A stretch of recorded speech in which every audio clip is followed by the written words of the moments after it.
Сәлем, менің 4-ші сынып оқушыларым. Бүгін біз 4-ші тоқсандағы БЖБ 1-ді орындайтын боламыз, яғни бөлімдік жиынтық бағалау 1-ді орындайтын боламыз.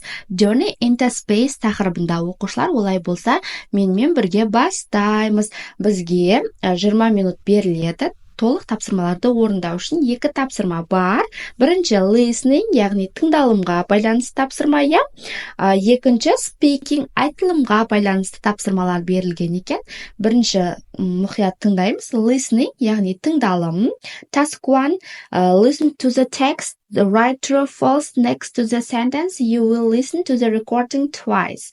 Яғни бұл жерде мәтін берілген. Мәтінді мен қазір оқып беремін. Мұқият тыңдаймыз және астындағы 5 сөйлем сол мәтінмен сәйкес келе ма? Егер дұрыс болса true деп жазамыз, бұрыс болса, дұрыс емес болса false деп жазып қояды екенбіз оқушылар.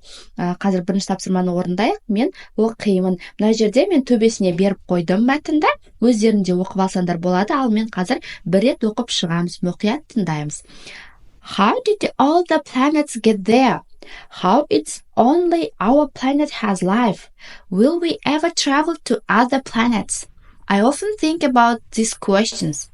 I think our planet is the best. It looks so beautiful from space with its mixture of blue and green. The other planets look too strange to me. Mercury is just a red hot ball, pretty much the same as Mars. Saturn looks like a real planet. Its rings give it an extra special look. The other planets don't look that interesting.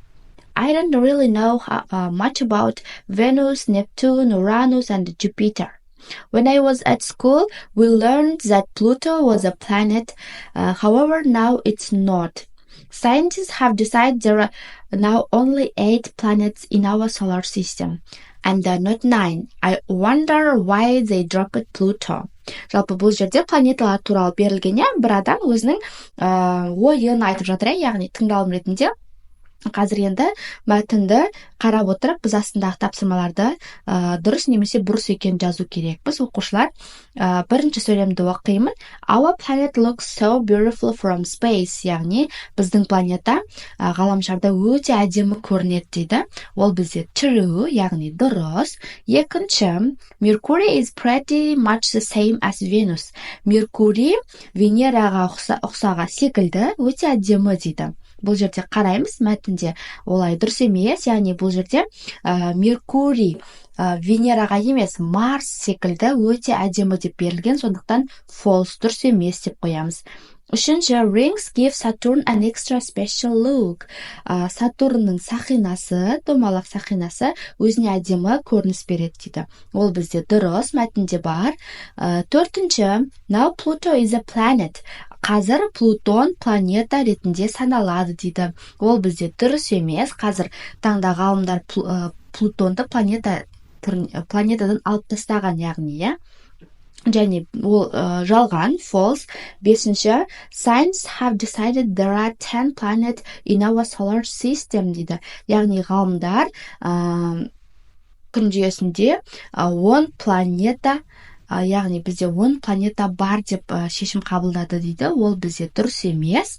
10 планета емес, 8 planet, 8 планета бар деп шешкен екен оқушылар. Бұл да дұрыс емес, false болады. Яғни бірінші тапсырмада бізде бірінші true, екінші false, үшінші true, төртінші false және бесінші false екен оқушылар. Міне осылай бірінші тапсырманы толық орындап жазып аламыз.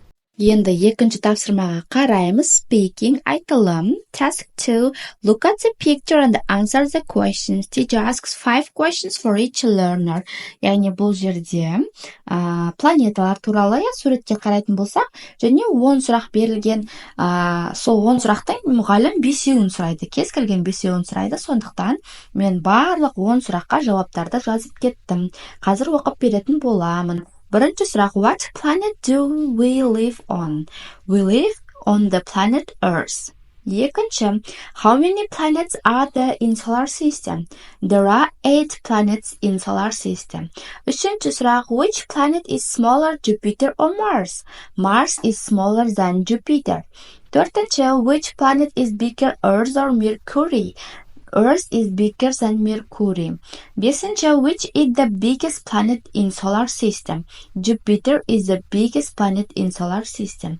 Алтыншы, what planet is the closest to the sun? Mercury is the closest planet to the sun. Жетінші, what planet is named after a god of war? Mars is called after a god of war. Сегізінші, what planet has got rings? Saturn has got rings. Тоғызыншы, what planet is called a red planet?